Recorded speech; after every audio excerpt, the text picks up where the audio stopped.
Asong Salonga versus Dirty Harry. Okay.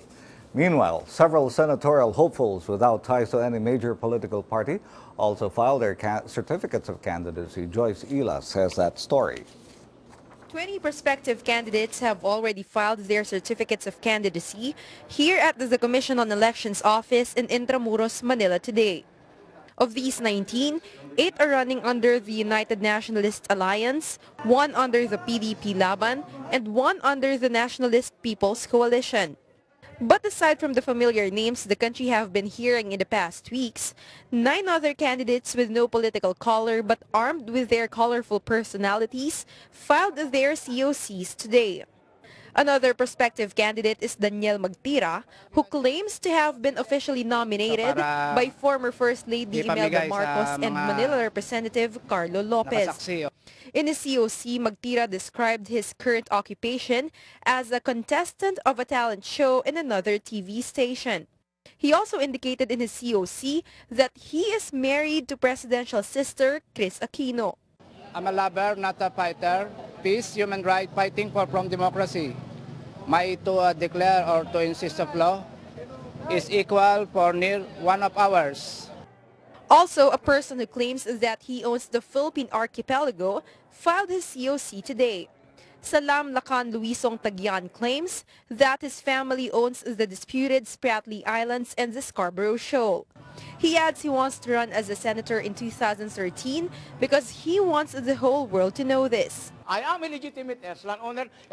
Although mayroon yung tinatawag na entry of judgment, I ask a legal assistance to secure my properties. But, nagtataka lang ako bakit dinidiper. Kaya challenge ko ang lahat na tatakbo para presidente by the next election. A retired Philippine Marine is also aspiring to run in the coming election. Merlito Lagata, who arrived in Comelec wearing a barong and rubber boots and some, insists that he is the most qualified senatorial candidate and is even better than the national hero Jose Rizal. Lagata also criticized previous Comelec chairmen and commissioners for denying his previous certificates of candidacy. Lagata attempted to run as president in 1998 and 2004 and as a senator in 2001 and 2007. Also, again, last day, senatorial candidate, I've got all the probable causes, the substantial evidence.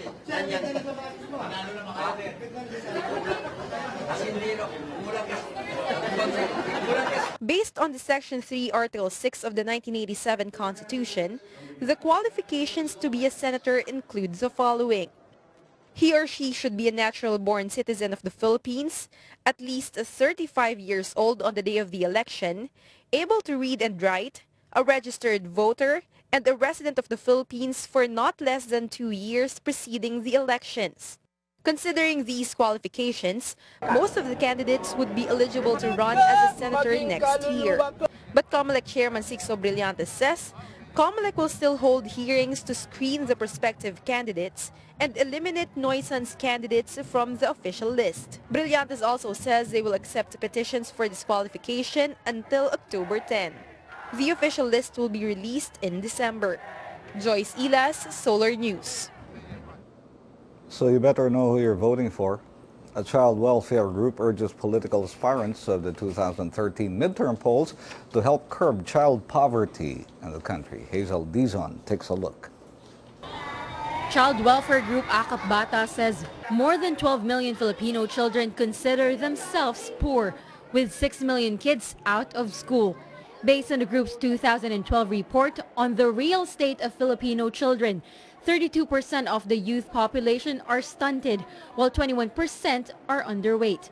The number of street children has risen to 2.2 million nationwide. Child labor cases also have reached 5.5 million this year. Akap Bata officials say these cases soar every year. Dahil dito, masasabi natin na ang mga batang Pilipino ay kabilang sa pinaka-vulnerableng sektor sa isang lipunan na laganap ang kawalan ng hustisya at ang kahirapan. Yung salita pong raising the alarm actually signify our call to intensify our campaign, raise the awareness of the people, especially the youth and the parents, syempre, hinggil sa kalagayan ng mga bata. With the start of the National Children's Month and with the first day of filing of certificates of candidacy for the midterm polls, the Child Welfare Group urges political aspirants to heed the alarm against child poverty and have a clear agenda and program of governance for Filipino children. Hazel Dizon, Solar News. There are two sides to the debate on political dynasties. One says political dynasties are attempts to control power. The other says it's merely a continuity of good public service. Here's a look at one of more familiar names in Philippine politics, the Angaras of Quezon. Camille Elemia has this report. Top-notch architect Felino Palafox Jr. filed complaints for graft and violation of the Code of Ethics before the Ombudsman, Senator Angara, Congressman Angara, and Governor Angara.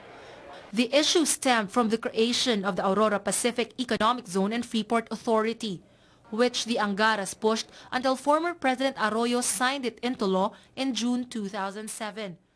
The anti-graft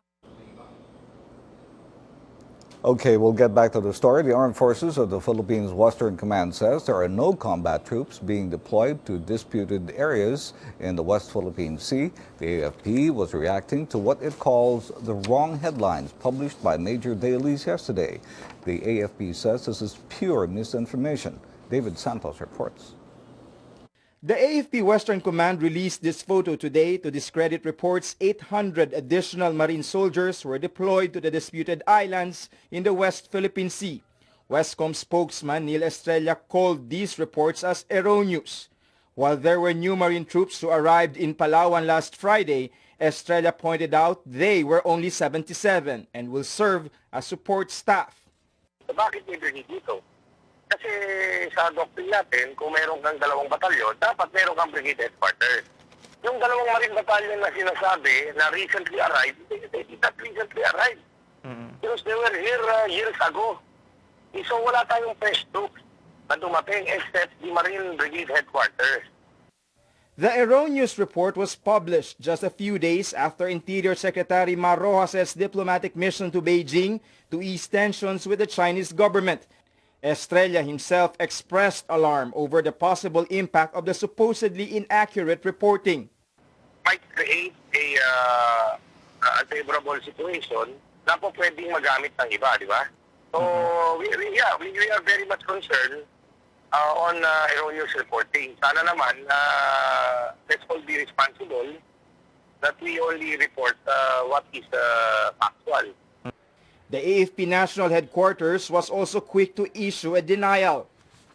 The AFP hierarchy said it will not stop its units in Palawan from issuing statements to the media, insisting that it's not the military to be blamed for this news blunder. While the organization assured it will continue to remain transparent, it is also asking the media to remain factual and accurate in its reporting. David Santos, Solar News. Here's a quick look at some money matters. Petron implemented price increase in its LPG products effective at 6 this morning. Its household LPG products increased by 1 peso and 75 centavos. Its Extend Auto LPG also increased by 1 peso and 10 centavos per liter.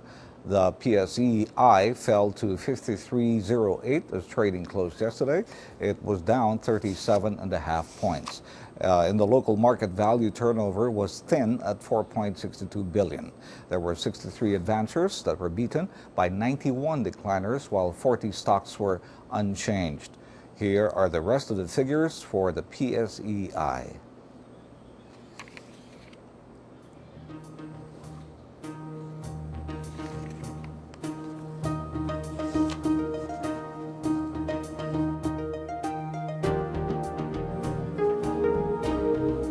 Meanwhile, the peso ended at 41.76 to the dollar. The local currency closed lower by 6 centavos from Friday's 41.70. Analysts say this is because of the slower growth expectations in China. China is one of the biggest export markets for Philippine-made goods. Here's how the peso fared with other currencies.